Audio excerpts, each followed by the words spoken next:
A swirl of frost-laced wind hits Daniel's face the moment he steps out of his car, black coattails flapping against the flurry of snow. The Winter Ball has been the most anticipated event of the year, a glittering palace of music-rich wines and elite company.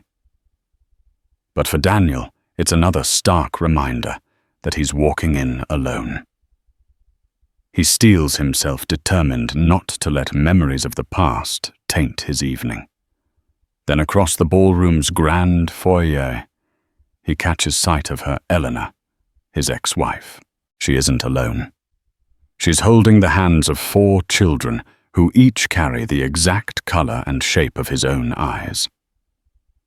The Winter Ball took place in the heart of Manhattan at the luxurious Plaza Hotel near Central Park.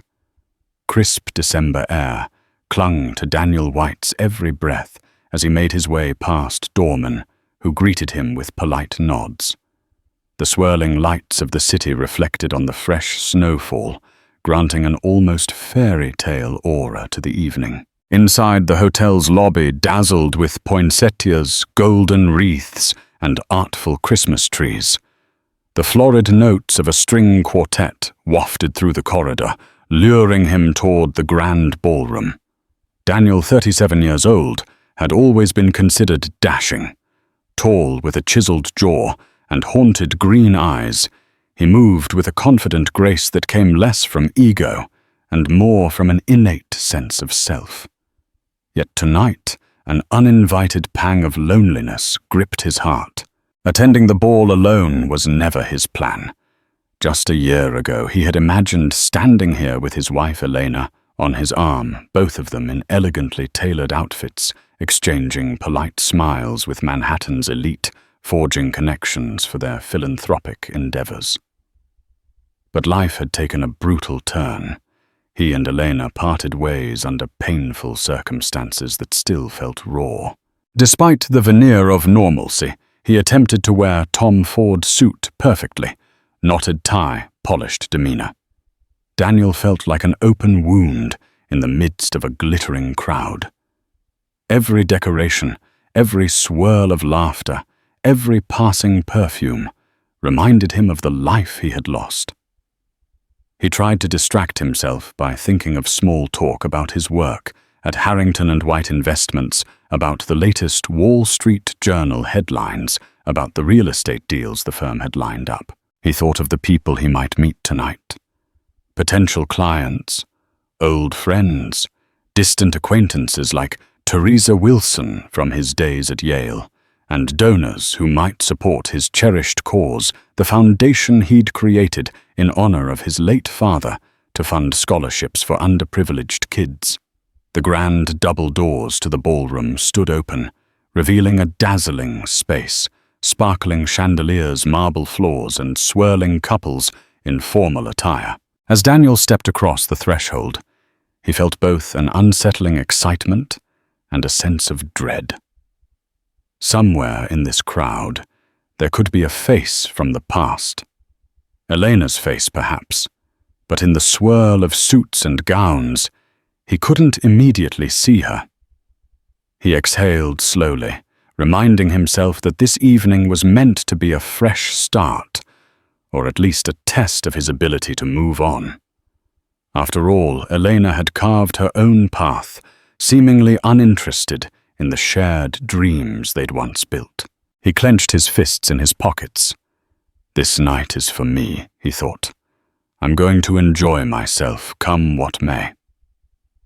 Daniel's mind drifted back to the day he first met Eleanor. It was during a summer internship at a hedge fund in Boston, back when they were both wide-eyed graduate students.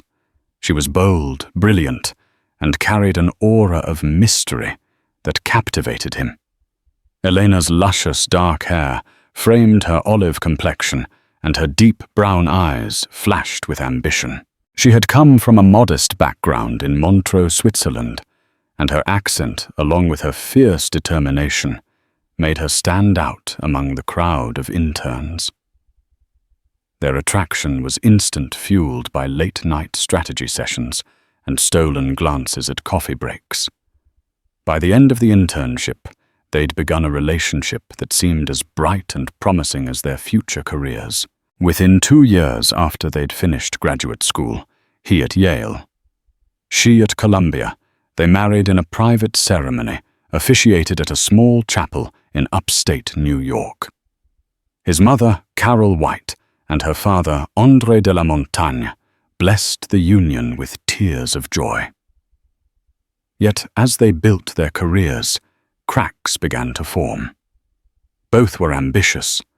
Both wanted the best for themselves, and ironically, that drive which once unified them started to push them apart. Eleanor felt stifled by the conventional life Daniel seemed to desire, a suburban home, dinner parties, early nights. Meanwhile, Daniel struggled to keep up with Eleanor's relentless push for success and adventure.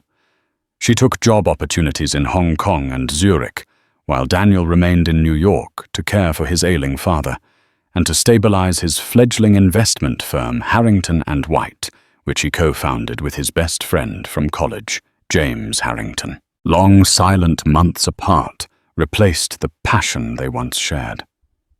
Emails and texts became the main medium of communication. The final blow came when his father passed away, and Elena didn't show up to the funeral. She was stuck in a negotiation in Shanghai, or so she claimed. Daniel never forgave her for that. The day after the funeral, he filed for divorce. The year since the divorce was granted felt like a haze of regrets and half-hearted attempts to move forward. Daniel's mother tried to console him. James Harrington tried to bury him in work, hoping he'd forget his heartbreak in corporate success. But the hurt ran deep. He wasn't just losing Elena. He was losing the idea of the family he had so desperately wanted to build, the stability he had vowed to create, a vow that was broken. Little did he know that this fateful night at the winter ball would unravel secrets that would cut deeper than he ever imagined. A month ago, Daniel had almost declined the invitation to the winter ball. The event, hosted annually by New York's philanthropic circle, was a magnet for the richest and most influential personalities. It was a chance to mingle, to raise money for various causes, and to flash power and status. Harrington and White had been a chief sponsor for the past 3 years. Daniel James Harrington had told him, "We can't skip it. Our firm's entire public relations campaign is anchored on us being present front and center. This is how we attract high-profile clients." Daniel, sitting behind his mahogany desk, stared at the invitation's gold-trimmed edges. The bold lettering read, "Winter Ball, an evening of giving and glamour." He sighed. "I just don't feel up to it, James." His partner, a tall man with sandy hair and an unrelenting optimism, placed a hand on Daniel's shoulder. "Look, I know you've been through a rough patch, but it's time to step out there again. If you don't, you'll never move on." Daniel had half a mind to crumple the invitation. Memories of attending this event with Eleanor the previous year, dressed in matching midnight blue ensembles, dancing under the chandelier, celebrating the expansion of their philanthropic network, still haunted him. Back then, the final stage of divorce was looming, even if they pretended all was well in front of the cameras. But James had a point.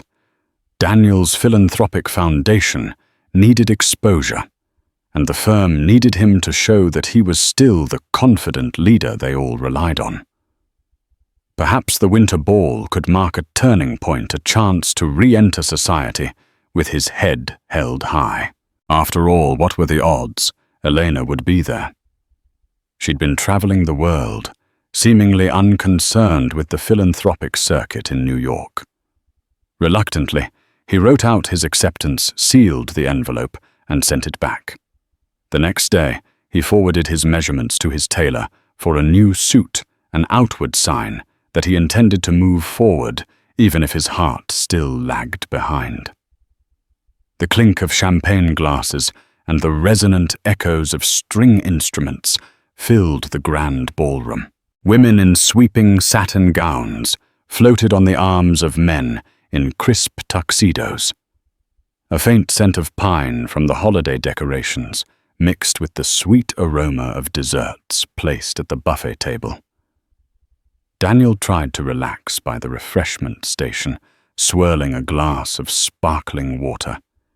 He was never one for too much alcohol, especially not when he needed to keep his wits about him. Around him, clusters of socialites murmured gossip and speculation. Teresa Wilson, a college acquaintance now working for the New York Times, offered him a polite nod from across the room. He returned the gesture, but avoided prolonged eye contact, not in the mood for an in-depth conversation. His eyes scanned the dancing couples, the swirl of color and elegance. Usually he'd find it all mesmerizing. The soft glow of chandeliers overhead, the confident laugh of donors proud to share their wealth, the swirl of philanthropic ambition that actually did some good in the world. But tonight, an uneasy tension weighed on him. Something about the air felt thick, as though the energy in the room was brimming with revelations waiting to be spilled. He stepped away from the crowd, weaving through elegantly dressed men and women. A group of corporate bankers from Goldman Sachs tried to engage him in talk about the stock market's recent fluctuations. Another small cluster from a tech startup pitched their new app.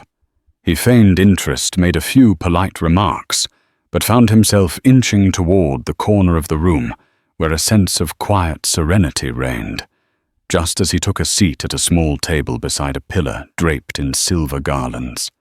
His gaze drifted over the dance floor and froze. The murmuring crowd seemed to blur. The music dulled, as if his senses had zeroed in on a single figure. There, standing at the top of the ballroom's ornate staircase, was Elena. She wore a wine-red gown that accentuated her lithe form, her dark hair cascading in loose waves over her shoulders. A hush seemed to envelop him, like a wind had swept through his chest. After all these months, it still felt unreal to see her in person. It wasn't just Elena's presence that paralyzed him. At her sides stood 4 small figures. Children. 2 girls and 2 boys, each no older than 5 or 6. And in the gleam of the chandelier's light, Daniel noticed the most striking detail. Each child's eyes were the same luminous green as his own. His mind reeled. This had to be some sort of trick of the light. It couldn't be. But as Elena stepped forward, guiding them gently down the staircase, the resemblance became even clearer. 4 children with the same color and shape of eyes as Daniel White. A jolt of disbelief electrified his veins. He'd never heard Elena mention children after they split. He hadn't heard a whisper from mutual acquaintances. And now, out of nowhere, these 4 kids appeared, each bearing his most distinctive feature. The glass in his hand trembled. The lively chatter of the ball receded to a low hum. All he could do was watch, transfixed, as Elena and those children moved further into the throng of people, heading unerringly in his direction. Daniel rose slowly, heart pounding. If Elena saw him, she gave no outward sign. She turned to exchange pleasantries with a member of the philanthropic committee, her polite smile carefully in place. The children clung to her hands, one of the little girls glancing shyly around the room. Up close, the resemblance was even more impossible to deny. Each child had inherited the green eyes that were so distinctive in Daniel's family. Each had some subtle aspect of his facial structure, a dimple on the cheek, the angular tilt of the jaw, the gentle curve of the nose. He approached his steps, halting uncertain how to break the barrier of polite society that kept them separated. A swirl of dancers momentarily blocked his path. By the time he emerged into an opening, Eleanor was there, mere feet away, her expression unreadable. "Hello, Daniel," she said quietly. Even amidst the swirl of music and conversation, her voice carried to him, as though they were the only two people in the room. Her accent seemed a touch more pronounced than usual, or perhaps he was just hyper-aware of every detail in this moment. He swallowed, noticing the children shift uncomfortably behind her. "Elena," he managed, forcing out the word. Another breath. "I didn't know you'd be here." Her eyes flickered. The invitation came through an old contact. Well, I wanted to support the cause. Also, I thought it might be time. Time, he repeated.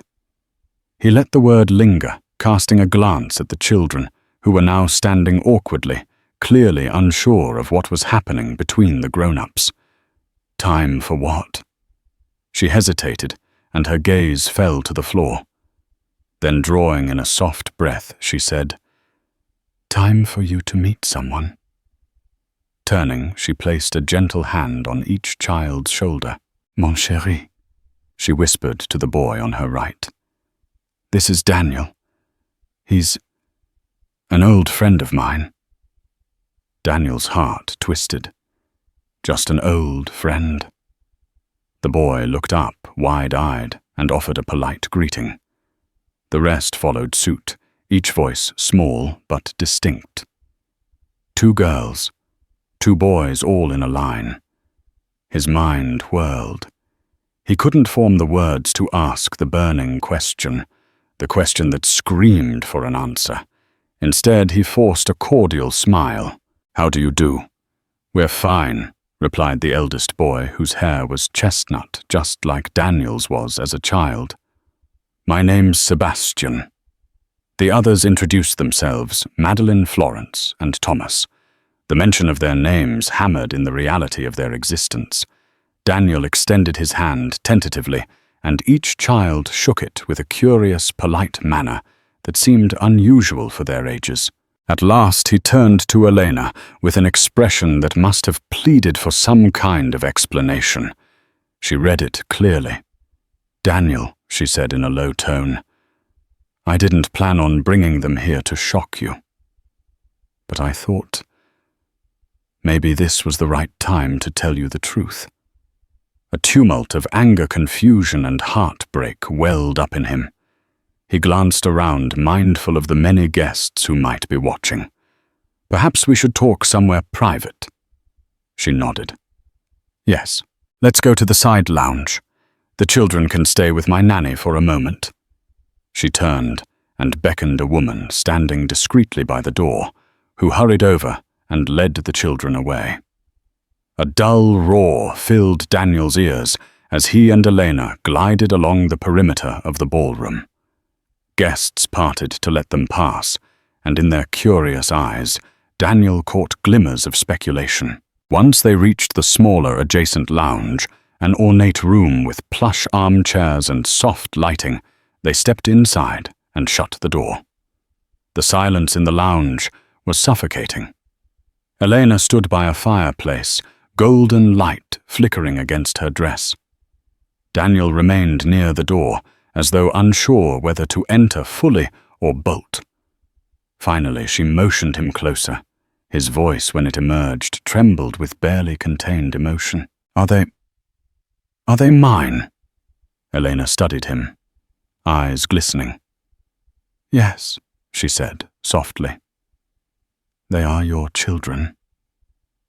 The words struck Daniel like a physical blow. He staggered backward, pressing a hand against the door for support. For a moment it felt as though the world had inverted.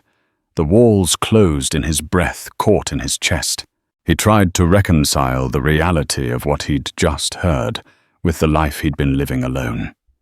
Believing fatherhood was a dream that died when his marriage ended. How? Why? He struggled for coherent words. A dozen questions fought for priority in his mind. Why wouldn't you tell me? Why 4 children? Elena. Tears welled in her eyes, and she clasped her hands together. the diamond bracelet on her wrist glinting in the firelight. It's complicated, Daniel. I was pregnant when the divorce became final.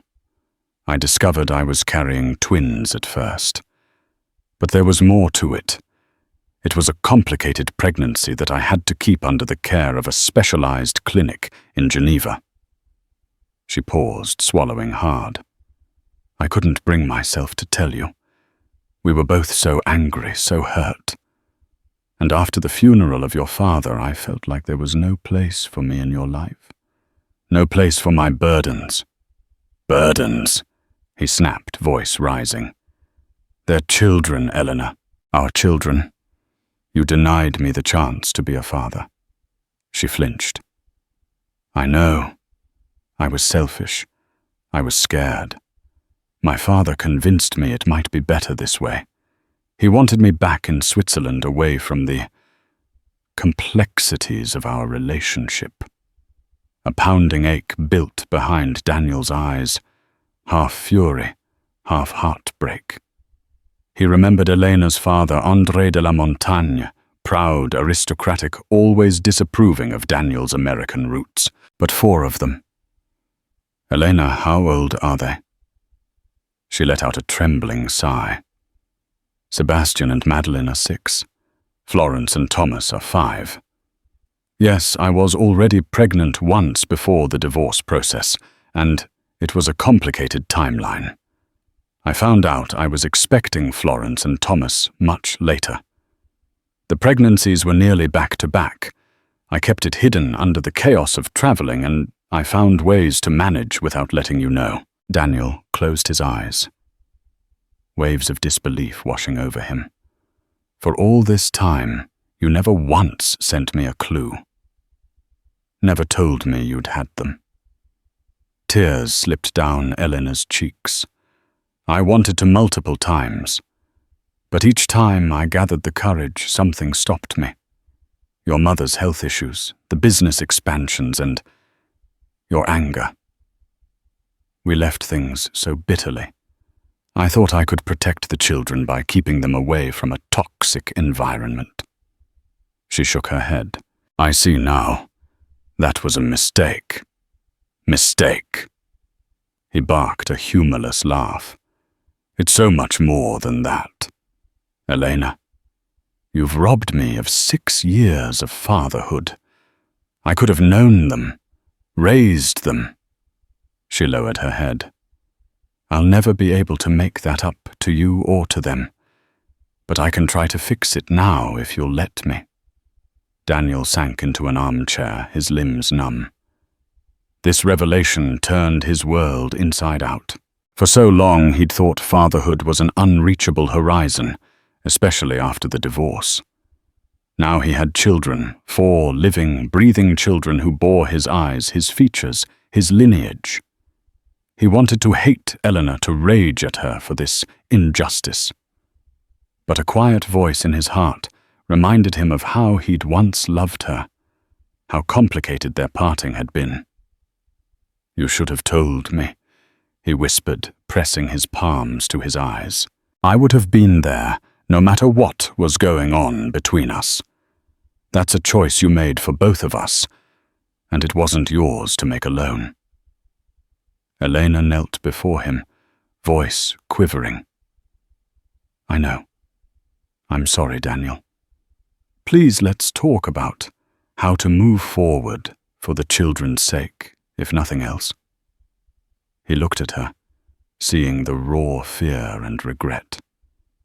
In the space of a single evening, everything had changed, and he had no idea how to proceed in a way that would heal 6 years of damage. Overcome by the shock of Eleanor's confession, Daniel found his mind spiraling back in time. He remembered the bitter arguments that had led to their divorce, how his father's terminal illness put pressure on him to stay in New York, how Eliana, with her unstoppable career drive, had accepted an offer in Shanghai, simultaneously bristling at Daniel's pleas for her to return.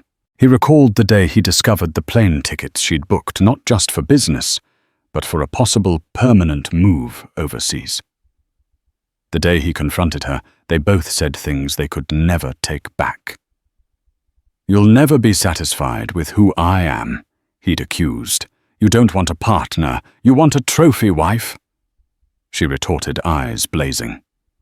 They parted ways, each convinced the other was irredeemable, and in the swirl of attorneys and court proceedings, each attempted to carve out a future free from the other's disappointment. When the divorce finalized, Daniel had felt strangely numb, as if a piece of him had died. He sought solace in building Harrington and White into a powerhouse, throwing himself into philanthropic work, perhaps to fill the void left by the breakdown of his personal life. Now discovering Elena had been pregnant at the time, or just shortly thereafter, turned all his assumptions into lies. He remembered every phone call they missed, every email they'd let go unanswered. They had been so consumed by pride that neither had paused to consider the bigger picture that there might be unborn children deserving of unity and love. In the quiet lounge, Elena was still kneeling by his chair, eyes rimmed with tears. The faint sound of the Winter Ball's orchestra drifted in from beyond the door, an incongruous soundtrack to their shattering revelation. He said softly, "I need to know everything, Elena. No more secrets?" She nodded, standing and moving to the window where she looked out over the city lights. "I found out I was pregnant with Sebastian and Madeline about 4 months before we filed for divorce. But we were in the midst of the biggest fight of our lives. I was traveling for work. I felt alone, and my father persuaded me to stay quiet until I could come home to Switzerland. He never liked you, Daniel, and he wanted me to raise the children by myself." She turned to him, voice trembling. But then I realized I was expecting again Florence and Thomas shortly after the birth of the twins. The pregnancies were a medical miracle and complication. The doctors told me the second was an unusual overlapping pregnancy, extremely rare. I was terrified. I didn't know if I'd survive. There were complications. I was hospitalized for months in Geneva. During that time, my father kept everything hidden from the outside world. I was too weak to fight him. Daniel listened, each word burning into his soul. He envisioned Elena alone in a Swiss clinic battling a perilous pregnancy, while he, thousands of miles away, cursed her name for not being present in his life. A complicated swirl of sorrow, pity, and anger gripped him. And after the births, you just never thought it important enough to pick up the phone. Her eyes flashed with regret. I was scared. I was told you'd moved on, that you resented me. And in truth, I was ashamed for deceiving you. Yes, I let pride and fear dictate my actions. I thought maybe if I raised them alone, I could avoid all that heartbreak, all that anger. But it's been a burden on my conscience, especially as the children have grown and started asking questions about their father. Daniel closed his eyes, taking a moment to let her words settle. He pictured 4 children in a Swiss estate, asking, "Where's Daddy?" and receiving no real answers. The heartbreak coiled tighter in his chest. With trembling conviction, he rose to his feet. "I have to meet them properly. They need to know who I am." Elena moved to open the door. "Of course. They're just next door with the nanny. Let's go." Stepping into the side corridor, Daniel felt the warm overhead lights shining down on him with an almost glaring intensity. The sweet, festive music in the background felt surreal. He was about to meet his children for the first time in the midst of a glittering winter ball.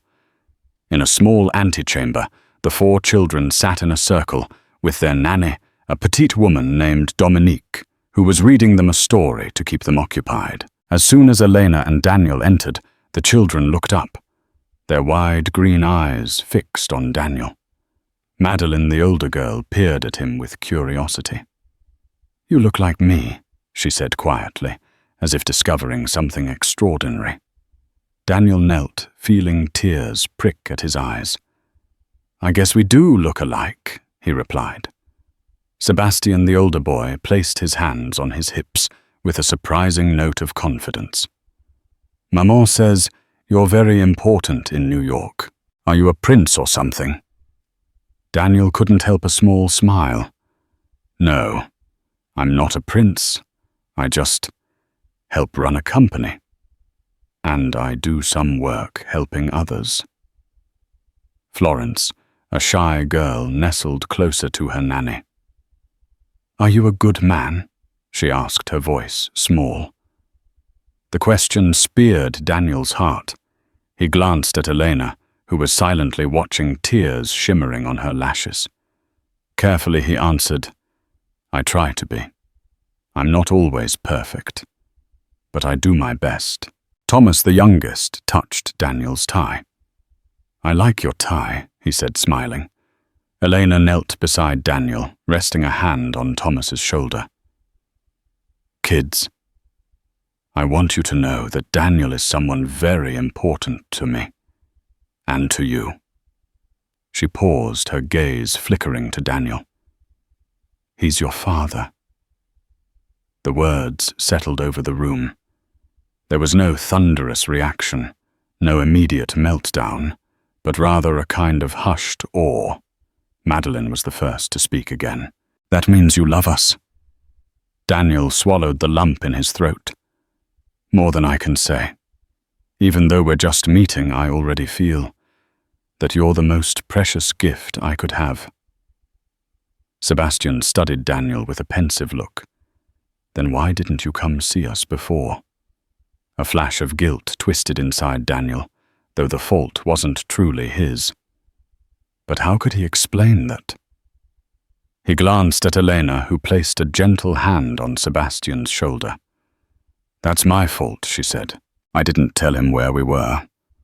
Sometimes adults make mistakes." Her admission left the children quiet. They seemed to accept it with a resilience that only children possess. Slowly, Thomas reached up and touched Daniel's hair, as if to confirm he was real. Daniel felt his heart break and mend all at once. He opened his arms hesitantly, offering an embrace. One by one, the children stepped forward. Madeline first, then Sebastian, then the others. Their small arms wrapped around him, and for a moment he closed his eyes, letting the warmth of their presence wash over him. He didn't notice the tall figure standing in the corridor until someone cleared his throat. Daniel looked up to see James Harrington, his business partner and longtime friend, wearing an expression of utter shock. Daniel James said, struggling for composure, I've been looking for you, but I see you're preoccupied." His eyes roved over the 4 children. "Are these?" Daniel nodded, still holding on to the children. "Yes." "Mine." James stood there, mouth slightly open. But he rallied quickly, offering a small congratulatory nod. "I see. Well, I'll leave you to your reunion." He turned to go, then paused, giving Daniel a pointed look that seemed to say, "We need to talk." Daniel knew with a sinking feeling that his entire life, personal and professional, had just undergone a seismic shift. Everything from finances to living arrangements to his carefully curated public image would change once it became public knowledge that he had 4 children he'd never mentioned. And in his mind, he couldn't help wondering if more secrets were lurking behind Elena's sudden reappearance. Later that evening, after ensuring the children were settled in a quiet corner with Dominique, Danielle, and Elena, slipped away to find more privacy. They went up a short flight of stairs, ending up on a balcony overlooking the ballroom floor. Below them, the party continued in full swing, glittering gowns, twinkling lights, the hum of polite conversation. He stared down at the swirling crowd, then turned to Elena. "This is a lot to take in, Elena. Are you certain no uncertainties about their paternity? She flinched at the question. They're yours, Daniel. I swear it on everything I hold dear. His face softened. I want to believe you. But you have to understand my perspective. You hid them from me for 6 years. Her cheeks turned pink. I understand. If you want a paternity test, I won't stop you. Anything to give you peace of mind. He nodded, feeling a pang of guilt for doubting her. I'm sorry. It's just, this is so unexpected. She waved off the apology with a trembling hand. I deserve your suspicion, but I have no reason to lie now. My father, he urged me to cut you out of our lives entirely. He was never going to let you know about them. But they kept asking. They wanted to know why they didn't have a daddy like other children. And as they grew older, their resemblance to you grew more obvious. A wave of anger coursed through Daniel. Your father, he's the one who convinced you to hide them from me. She shook her head. I let him. I was emotionally weak, recovering from the pregnancies far from home. I can't blame him entirely. The mention of André de la Montagne sparked an old resentment in Daniel. Elena's father had never hidden his contempt for Daniel's lack of noble pedigree and the American approach to business. But to manipulate a situation this profoundly was beyond cruel. You realize this is going to change everything, Daniel said. I need to speak to a lawyer, figure out custody financial arrangements. And the children, how do we help them adjust? Elena's face showed weariness, but also relief that Daniel was taking responsibility instead of pushing them away. I've already spoken to a lawyer about my return to the States. I'm prepared to stay in New York if that's what it takes. He eyed her wary. And your job? She sighed. I stepped back from my international projects. Right now, I'm focusing on philanthropic work. My father doesn't approve, but that doesn't matter anymore. My priority is the children. Daniel let out a breath he didn't realize he'd been holding. He recalled how they once dreamed of having children, raising them in a home full of love and mutual respect. That dream had crumbled. Now faced with reality, they had to figure out how to pick up the pieces and build something stable for 4 innocent lives. How do we start? He asked softly. Elena's lips curved into a sad smile. Perhaps by letting them know we both love them, that we are both here for them. Everything else can come later. For tonight, let's just be there for them. As the evening wore on, Daniel felt guilt creeping in. The 4 children, his children, were clearly bewildered by this sudden introduction. While they bravely tried to interact with Daniel, he sensed their uncertainty. After all, in their young minds, he was a stranger who happened to share their eyes, face shape, and last name. He tried to be jovial with them, kneeling to their level, listening to their half-formed stories about Switzerland, about their school, about the snow-capped mountains they missed. But inside, he was consumed by a swirl of emotions. He'd missed their first steps, first words, birthdays, 6 years of precious moments. And then came another jolt. During a lull, Madeline quietly asked, "Is Hans coming too?" Daniel glanced at Elena. Confusion etched on his face. Elena's expression stiffened. "We'll talk about that later, sweetheart," she said hastily. Hands Daniel pressed. Elena hesitated, then cleared her throat. I've been seeing someone, a colleague from work. It's not serious, but the children know him. He was around as a friend. A sharp pang of jealousy, anger, and betrayal shot through Daniel. That was only natural. Eleanor was no longer his wife, and she had every right to date.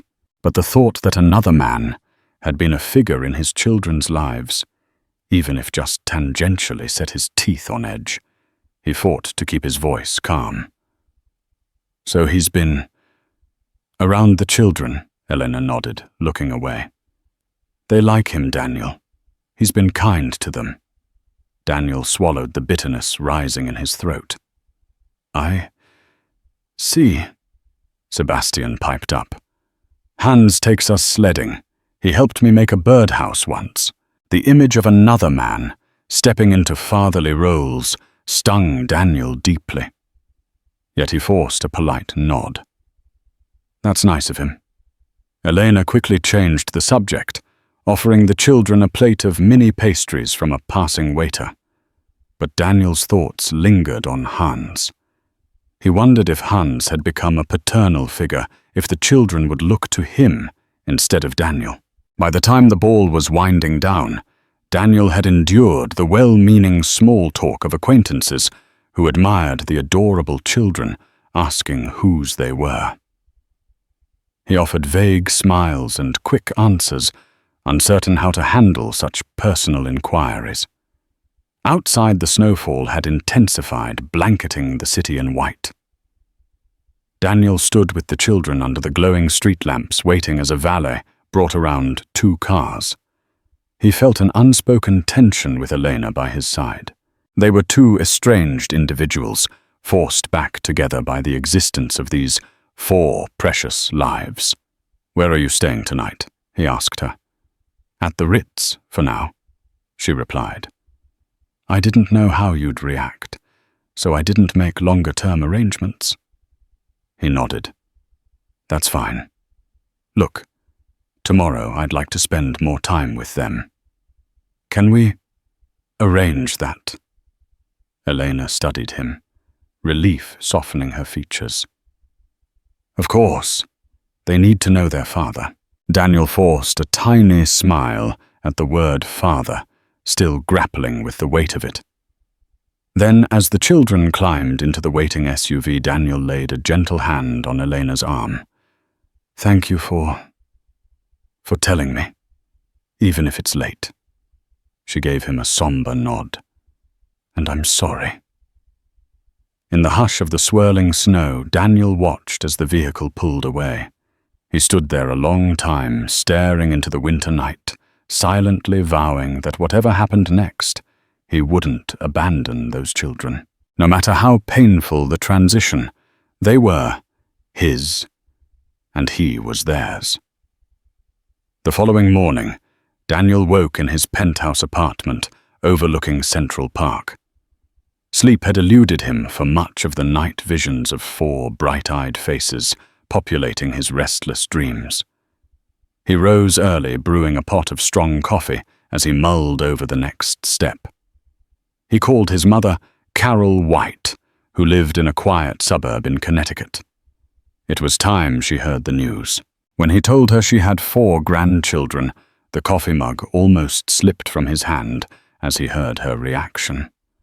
First she stammered in disbelief, then sobbed, then erupted in joy mingled with confusion and a tinge of anger at Eleanor's secrecy. Despite everything, Carol couldn't wait to meet them. Daniel also placed a call to James Harrington, who demanded an explanation. They arranged to meet in the Harrington and White boardroom that afternoon, once Daniel had a chance to visit with his newly discovered family. A text beeped on Daniel's phone just as he stepped into the hallway. "Elena, we're at the Central Park Zoo with the kids. Meet us here if you can." Daniel hurried to dress, donning a casual sweater and coat. The crisp winter air bit at his cheeks as he strode down the block, weaving past holiday shoppers and carriage horses. The sense of surreal anticipation made his heart pound. At the zoo's entrance, he found Elena and the children watching seals swim in a large tank. The children spotted him first, waving excitedly. His chest warmed at their enthusiasm. He approached with a smile. "Hey guys," Sebastian grabbed his hand. "Look at the seals, Papa." The casual use of Papa startled Daniel, but he squeezed the boy's hand in response, a lump forming in his throat. Elena noticed his reaction. "They adapt quickly," she murmured, eyes bright with unshed tears. They strolled along, admiring the polar bears and penguins, occasionally stopping to buy hot cocoa. Daniel tried to soak in every detail, how Madeline tugged on his sleeve to show him her favorite animals. How Thomas giggled when the penguins waddled, how Florence shyly stuck close to Elena, how Sebastian asked a million questions about everything. They were a family moving in a loose cluster, forging a tender sense of unity. Yet Daniel couldn't help noticing a shadow in Elena's gaze, as if she were keeping another secret. After a while, Sebastian raced ahead. "Papa, there's an ice sculpture over there." Elena and Daniel lagged behind, exchanging a look. "They're incredible," Daniel remarked. "Smart, curious. I'm amazed at how they each have their own personality." Elena smiled. "You would have made a wonderful father, Daniel." He regarded her intently. "Is there anything else you haven't told me? Because right now I need the truth. Everything." She sighed, glancing away. "There is something else, but I wasn't sure how to bring it up. It's about Thomas. He's had some health issues since he was born prematurely." Alarm raced through Daniel. "Health issues? Is he okay?" "He's mostly fine," Elena said quickly. "But he has a minor heart condition. The doctors say it's manageable with medication and monitoring. He might need surgery in the future, but there's a good chance he won't." Daniel's face paled. "My God, Elena, you should have told me. I'd have been there for him." She placed a hand on his arm. "I know. This is what I regret most. I'm ready to set things right now. I've brought them here so we can live in New York for a while, see specialists if needed, and ensure he gets the best care. I'll bear any cost if you want." Daniel's response was immediate. "No. We'll share it. He's my son, our son. I'll do whatever it takes to help him." Emotions swarmed in Eleanor's eyes, relief mingled with sorrow. "Thank you." Their conversation was cut short by the children's excited calls. They hurried over, trying to smile and laugh as if everything was normal. But for Daniel, each moment with the children was a reminder of what he'd missed and of the challenges to come. After the zoo, they decided to warm up at a nearby cafe, a cozy establishment known for its artisan pastries. The children devoured mini croissants while Elena sipped a cappuccino, and Daniel hovered protectively, noticing every detail about his new family members. Between bites of pastry, Florence hesitantly asked Papa, "Do you have a nice house?" Daniel chuckled softly. "I have an apartment. It's big enough for all of you if you ever want to visit." Madeline's face lit up. "Can we see it?" Eleanor shot Daniel a questioning glance. "Are you sure you're ready for that?" He took a moment before nodding. "Yes. I'd like them to see where I live. I have a spare room that can be turned into something for them." So it was decided. They gathered their things and took a quick taxi ride to Daniel's penthouse overlooking Central Park. The building's doorman, Mr. Bartholomew, nearly dropped his cap upon seeing Daniel leading 4 children by the hand. "Elena. Kids?" "This is home," Daniel said, opening his front door. The foyer was sleek and modern, perhaps too sterile for children's tastes. Sebastian's eyes widened at the floor-to-ceiling windows, while Madeline squealed with delight at the view of the snowy treetops and distant skyscrapers. They spread out, exploring. Elena followed them, pointing out paintings and artifacts Daniel had collected. Her gaze stopped on a photo of Daniel's parents. "Your mother will be ecstatic," she said. "She's already invited all of you to spend Christmas in Connecticut," Daniel replied. A flicker of fear touched Elena's face. It might be overwhelming to meet your entire family so soon. He shrugged gently. They're the children's family too, Elena. We can take it slow. I just want them to feel welcomed. She nodded, watching Thomas run giggling across the living room's polished floor. They deserve a big family Christmas. They've never really had that. A warm feeling grew in Daniel's chest. Maybe despite the heartbreak, they could form a family dynamic, if not as husband and wife, then at least as coring co-parents. Suddenly, Eleanor's phone buzzed. She glanced at the screen, her face paling. She excused herself, stepping into the hallway. Daniel lingered, an uneasy feeling creeping over him. A few minutes later, Elena returned, face ashen. "What's wrong?" he asked. "It's Hans," she said, voice tight. "He's in New York. He wants to see me and the children." Daniel felt a sudden wave of protectiveness, almost territorial. He has no claim on them. I'm their father. Eleanor placed a hand on his shoulder. It's not that simple. The kids know him. They care for him. But I'm here now, Daniel insisted, trying to quell the anger. I won't just stand by while some stranger plays father. She looked torn. I understand. I'll talk to him. Just, please don't make this more complicated than it has to be. Daniel exhaled, controlling his temper. Fine. But I want to be present for any meeting. The children need stability, not confusion. Elena nodded, and the tension in her shoulders seemed to ease. But the mere prospect of Hans stepping into the picture threatened to upend the fragile dynamic Daniel and Elena were beginning to forge. Over the next few days, Daniel spent every spare moment with his children. He took them to the Museum of Natural History, where they marveled at dinosaur skeletons and celestial exhibits. He showed them Rockefeller Center's towering Christmas tree, letting them watch the ice skaters gliding beneath twinkling lights. Those days were some of the happiest Daniel had experienced in a long time, yet a lingering worry about Hans hovered in the back of his mind. Would Hans try to disrupt his reconnection with the children?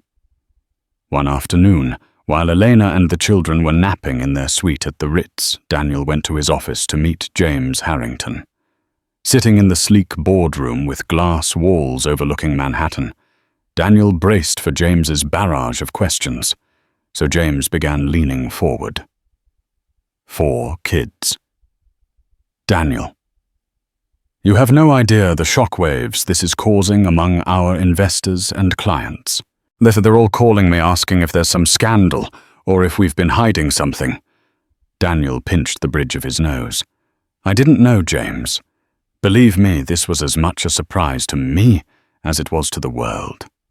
James studied him intently. Do you believe Elena's story? Daniel nodded slowly. Yes. She's done a DNA test already. Or at least she's offered it. I believe her. They have my eyes, for God's sake. James exhaled. All right. So how are we handling this from a PR standpoint? Daniel thought for a moment. We release a brief statement saying I've recently become aware of my children that I intend to fulfill all my responsibilities as a father, and that the details remain private. That should suffice. I don't want to exploit my kids' private lives. James agreed. But be aware the media might spin it. Elena was high profile in the finance world too. They'll probably dig up old dirt. Daniel nodded, crossing his arms. Let them dig. I just care about the kids right now. They're my top priority. James softened, offering Daniel a supportive smile. You've always wanted a family man. Maybe this is your chance. Just be careful with Elena. She's unpredictable. Daniel gave a mirthless chuckle. Trust me, I know. After the meeting, Daniel returned to the Ritz, a sense of determination fueling him. He wanted to talk to Elena about officially moving back to the US with the children. But when he arrived, he found her in tears in the lounge. She looked up, eyes puffy. "Hans." He confronted me. He demanded to see the children. He's threatening legal action, claiming he's acted as a de facto parent. Daniel's blood ran cold. He has no legal claim. He's not their father. Elena sniffed, wiping her cheeks. He's not listed on any birth certificates, of course, but he's threatening to tell the tabloids about everything about how I hid the children from you, about the details of our finances. He wants money, Daniel. Daniel ground his teeth. "So he's blackmailing you?" She nodded miserably. "I broke things off with him as soon as I decided to come to New York. He didn't take it well. Now he's furious." Rage coursed through Daniel, but he forced himself to remain calm. "We'll handle it. I'll talk to my lawyers, and we'll put a stop to his threats. The children won't be used as pawns." Eleanor looked at him with gratitude. "I'm sorry, Daniel. It seems every time you try to fix things, I bring another complication." He gently took her hand. "We'll get through it. Together. For the kids." That evening, an unexpected phone call shattered the fragile calm. Hans called Daniel directly. His tone was aggressive, laced with bitterness. "You think you can just waltz back into Elena's life and claim those children?" Hans spat. "I've been the one helping them for years." Daniel clenched his jaw. "They're my children, Hans. My blood." Hans laughed harshly. "Your blood, sure. But I was there when Eleanor needed help. If you had any decency, you'd let me at least see them." Daniel paused, wrestling with the primal urge to tell Hans to stay away forever. But he also recognized that the children knew Hans. Forcing them to lose him abruptly might be traumatic. "We can discuss a supervised meeting," Daniel conceded. "But if you try anything, any attempt at blackmail, I'll see you in court." Hans scoffed. "You think your money and power can scare me?" Elena's father tried that. He didn't succeed. Daniel ended the call, fury boiling in his veins. Elena, who stood nearby, watched him with anxious eyes. "We'll do a supervised meeting," he told her. "It might help the children's transition if they can say goodbye or set boundaries. But he's not going to threaten us anymore." She nodded, tears of relief shining. "Thank you for handling this." They set the meeting for the next day in the presence of lawyers at a neutral law office. The children arrived with Elena subdued and confused. Hans was already there, face pinched with anger. When the children ran to greet him, Daniel's stomach twisted. Hans cast a smug glance Daniel's way, as if to say, "See, they're mine in spirit." But Sebastian, after hugging Hans briefly, hurried to Daniel's side. "Papa, are you okay?" Daniel's heart soared at the simple question, the child's concern for him.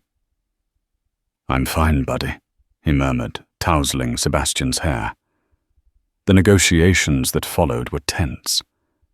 Hans wanted continued contact, threatening to leak scandalous information. Eleanor confessed that Hans had personal emails and financial records that could be damaging if taken out of context. Daniel's lawyer threatened Hans with a defamation suit if he went public. Finally, they reached a precarious agreement.